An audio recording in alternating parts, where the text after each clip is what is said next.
ایک وقت تھا جب ایک نوجوان سلطان اپنے دل میں ایک عظیم خواب لیے تاریخ کا رخ بدلنے کے لیے تیار ہو رہا تھا۔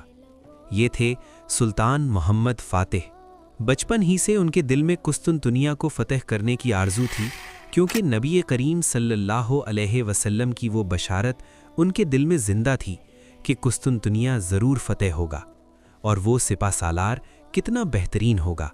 سلطان محمد فاتح نے صرف تلوار پر نہیں بلکہ علم، حکمت اور ایمان پر بھروسہ کیا۔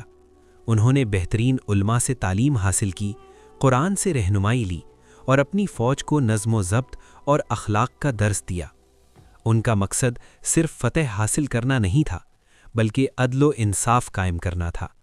1453 میں سلطان محمد فاتح ایک مضبوط اور منظم فوج کے ساتھ قسطنطنیہ کے دروازوں پر پہنچے۔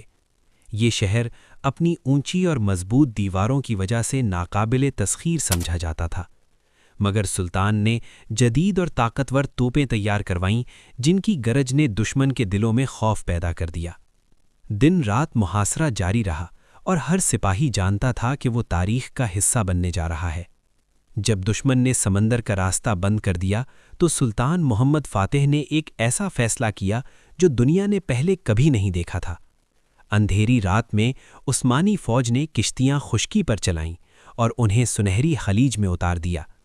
صبح جب دشمن نے یہ منظر دیکھا تو وہ حیرت میں ڈوب گیا۔ یہ حکمت، حوصلے اور قیادت کی ایک عظیم مثال تھی۔ بالآخر وہ دن آ گیا جب قسطنطنیہ فتح ہو گیا۔ سلطان محمد فاتح بن کر شہر میں داخل ہوئے، مگر غرور کے ساتھ نہیں۔ انہوں نے زمین پر جھک کر سجدہ شکر ادا کیا اور اللہ کا شکر بجا لائے۔ یہ لمحہ ثابت کرتا ہے کہ اصل عظمت طاقت میں نہیں بلکہ عاجزی میں ہوتی ہے۔ سلطان محمد فاتح